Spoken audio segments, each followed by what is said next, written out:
Welcome to Wildlife Acoustics and Kaleidoscope software.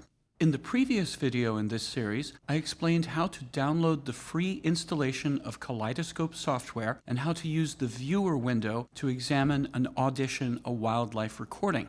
In this video, we'll take a look at how to rapidly review multiple recordings. I'll also explain how to do batch file conversion and how to create metadata field notes and manual ID reviews for individual recordings. I'll launch Kaleidoscope. This video is for people who are using Kaleidoscope for reviewing recordings of birds and land animals. So I'll set the defaults and make sure Kaleidoscope is in non-bat analysis mode. I'm going to open a standard WAV file in the viewer, and this file is one of many stored in a folder called Dataset1.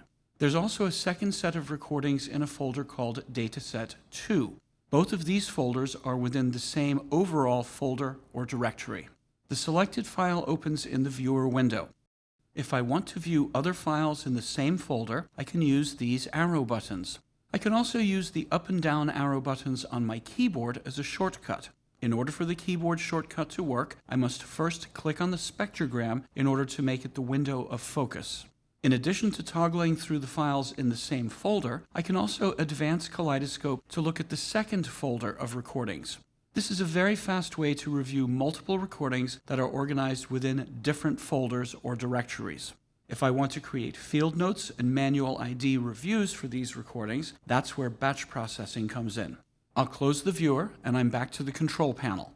With the exceptions of the batch tab and signal parameters, all the other tabs across the top of the window have red X's showing those features are not currently available. If I want to do bat auto ID, cluster analysis, or noise level analysis, I can upgrade to Kaleidoscope Pro, and those tabs would then be available for use. This is the free download of Kaleidoscope, so I'm going to do a very basic batch file process. I'll press the Browse button to assign the input directory for my recording files. I'll select the larger folder or directory, which contains the two dataset folders. I need to select a place for the output files and results, so I'll create a folder on my desktop and designate that as the output directory. Drive label has to do with database functions, which are only available within Kaleidoscope Pro, so I'll skip that setting for now. Include subdirectories is checked, which means when I do a batch process of files, all the files in both dataset folders will be included. I can choose to include WAC files in the batch process. WAC is an older format of file compression. I can choose to include WAV and W4V files. W4V is the newer Wildlife Acoustics file compression format. If there's GPS information in the audio files, I can choose to partially obscure the GPS metadata on output. Here's the project form. This allows me to add field note metadata to all my output files and results. To show how this works, I'll just write something simple in here for now. On the output side, there's also a place to write in a drive label, but again, that's specific to database functions. I have the choice to further organize the output recordings into subfolders based on daily or nightly subdirectories. When I run a batch process, I have the choice to recreate my input files as output files. The reason I might want to do this is if I want to add field note metadata to the audio files, or possibly I want to do some sort of file conversion, such as compressing or decompressing the file sizes.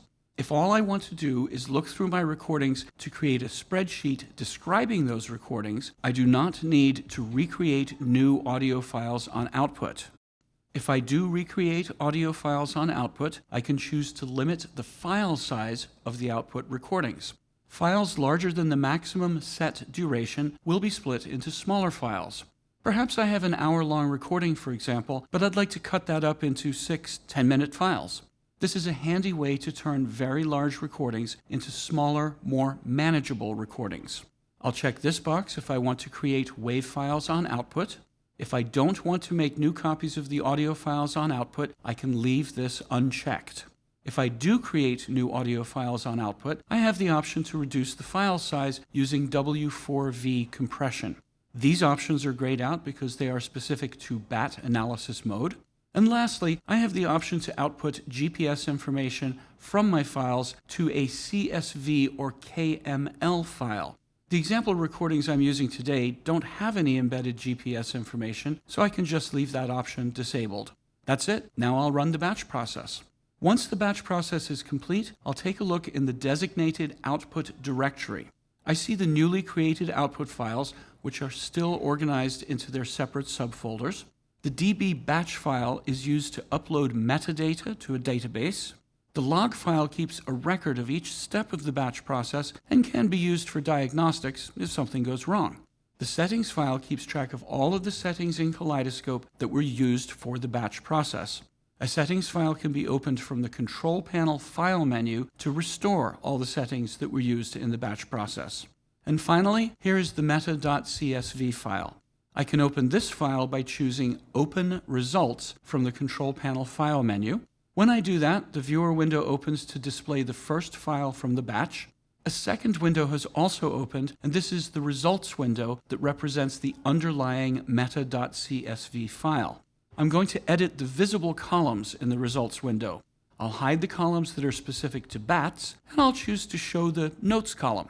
Now you can see the field note I added to all the output files and results. Back in the viewer, the currently visible file is highlighted in the results window. I can add manual IDs that are specific to each recording.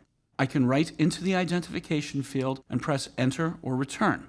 You can see that the ID has been added to the Manual ID column in the results window. It's important to know that manual IDs are written to the meta.csv file but are not written to any actual audio files. If I want to add the same note to more than one file, I can right-click an empty button label and type whatever I like. If I click the Auto Next File button, then clicking on a button label applies that label and moves to the next file in the list. If I don't want to add a manual ID note, I can click on a blank button label or just use the arrow buttons or keys. Once I've done my manual ID labeling, I'll choose Save from the Results window File menu. This updates the underlying meta.csv file. And now if I go to the Outputs directory and double-click directly on the meta.csv file, that will cause it to open in my spreadsheet application. Here are the results of the batch process, field notes, and manual IDs, all displayed in Excel. As always, it's worth reading through the Kaleidoscope user guide, and for further information about the Kaleidoscope Pro features, be sure to check out our tutorial videos. Thank you for watching.